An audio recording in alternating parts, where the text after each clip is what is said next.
আপন করে মধুসে রে প্রাণ ধন্য হবে রে।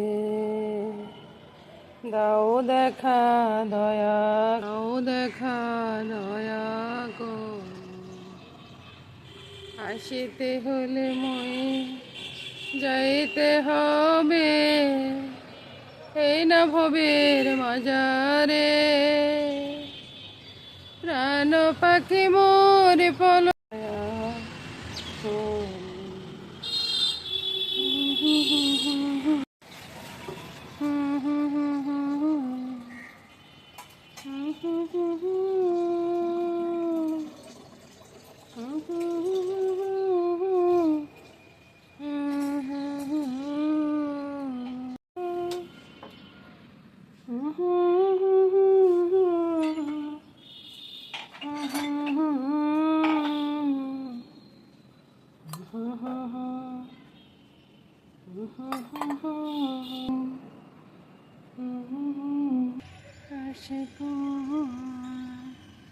জল ফেলে। আসলাম বন্ধুরা, আপনাদের সামনে হাজির হয়ে গেলাম। কেন হাজির হলাম? রান্না বান্না নিয়ে। রান্না বান্না কি হবে সেটা পরে বলতেছি, আগে বলতেছি বন্ধুরা, আমার রান্নাঘর, আমার রান্নাঘরে আমার রান্না হবে, সেটাই স্বাভাবিক। কে জানি কি বলতেছে, বুঝছেন? কে কি বললে কি আমি শুনবো? শুনবো না তো। আমার রান্নাঘরে তো আমি রানি, তাই না? এই যে আমার রান্নাঘরটা প্রতিদিনের দেখে আপনাদেরকে। আমার রান্নাঘরে কি হবে? সকাল থেকে দুপুর পর্যন্ত রান্না হবে। তো সকালবেলা কি করব? সকালবেলা আলু ভাজি করবো। এই তো আপনারা বলবেন যে প্রত্যেকদিন আলু ভাজি করেন কেন? আরে ভাই, আলু ছাড়া রুটির সাথে কি মানায়? এমন চনার ডালা আলু ছাড়া তেমন কি এমন মানায় যে পটল ভাজি কদিন খাবেন? অল্প কয়েকদিন। তো সব কিছু মিলে কাজকর্ম শুরু করে দিই। আপনাদের সাথে কথা বলি, সময় নষ্ট করি, কোনো লাভ আছে?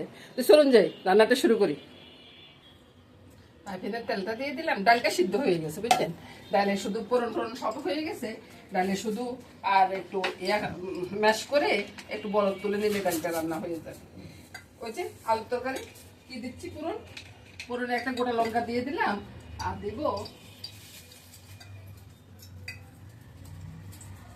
দিয়ে দিব পাঁচফোড়ন।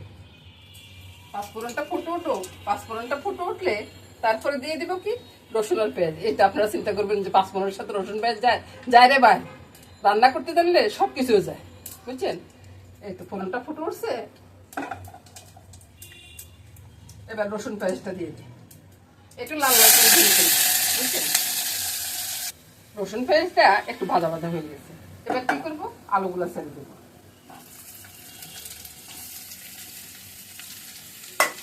তারপরে দিয়ে দিব, আজকে রান্নাটা দাদুভাইয়ের চয়েস হচ্ছে, বুঝছেন? দাদুভাই মনে করলাম যে আলু ভাজি করব, দাদুভাই বললো যে দিদি আলু ভাজি করিও না, আলুর তরকারি করো, বুঝছেন? তো দাদুভাইয়ের কথা তো আমি ফেলতে পারি না, তাই আর কি সবকিছু দিয়ে দিলাম। এবার ঢাকা দিয়ে দিব, রান্না হওয়ার পর আপনাদেরকে। সকালবেলার জলখাবারের জন্য রুটিগুলো হয়ে গেছে, অনেকগুলো রুটি করছি। আর এদিকে আসুন, তরকারিটাও হয়ে গেছে, এবার নামিয়ে নিই।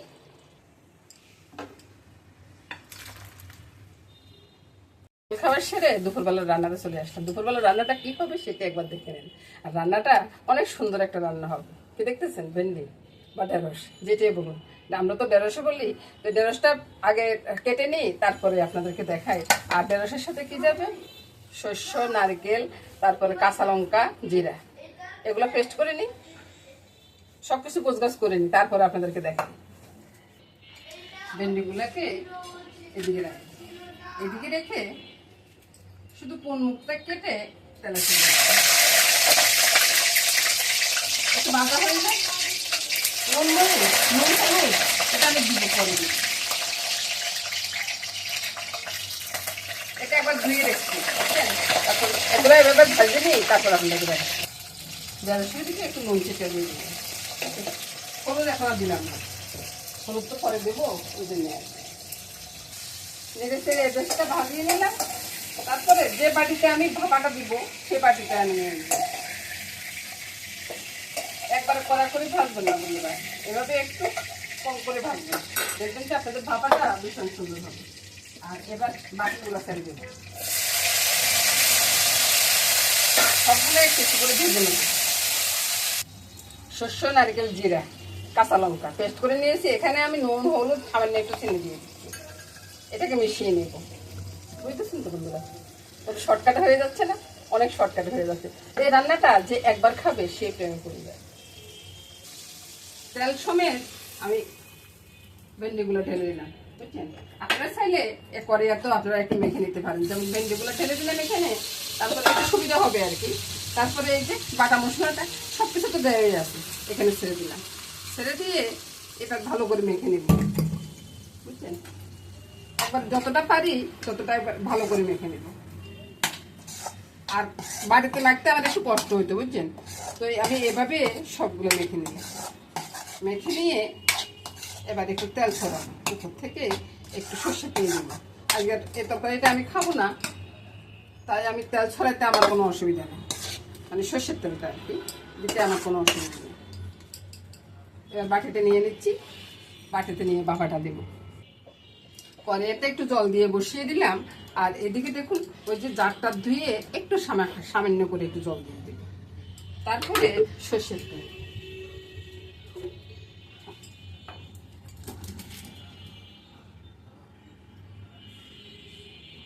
তাহলে খেতে অনেকটা সর্ষের তেলের গ্রান লাগে, বা সর্ষের গন্ধটা, সর্ষের তেলের গ্রানটা সব মিলে খুব সুন্দর। আর বাটির অনেকটা নিচে জলটা দিবেন, বুঝছেন? ঢাকাটা দিয়ে দিলাম।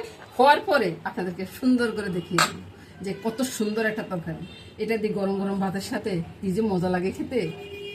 কি মেয়ে দেখছেন, বৃষ্টি আসতেছে, এক্ষুনি বৃষ্টি নামবে বলে কথা। কি সুন্দর মেঘ করছে, গরমে অসহ্য লাগতেছে। এখন যদি বৃষ্টিটা আসে না, খুব ভালো লাগবে না?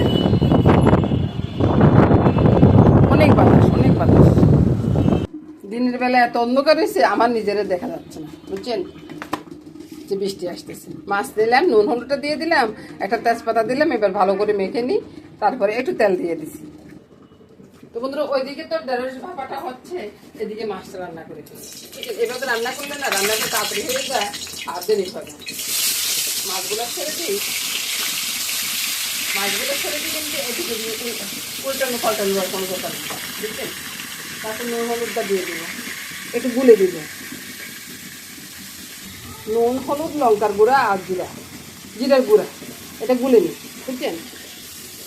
এবার মাছের ভিতরে ছেড়ে দিই। কষানোটা হোক, জল দিয়ে নামাবার পরে তারপর আপনাদেরকে আবার দেখাবো। এবার দেখুন মাছ কষানোটা হয়ে গেছে, এবার জল দিয়ে দেবো। আজকে কিন্তু কাঁচা লঙ্কা দেবো না, আজকে দেবো ধনিয়া পাতা, বুঝতেছেন?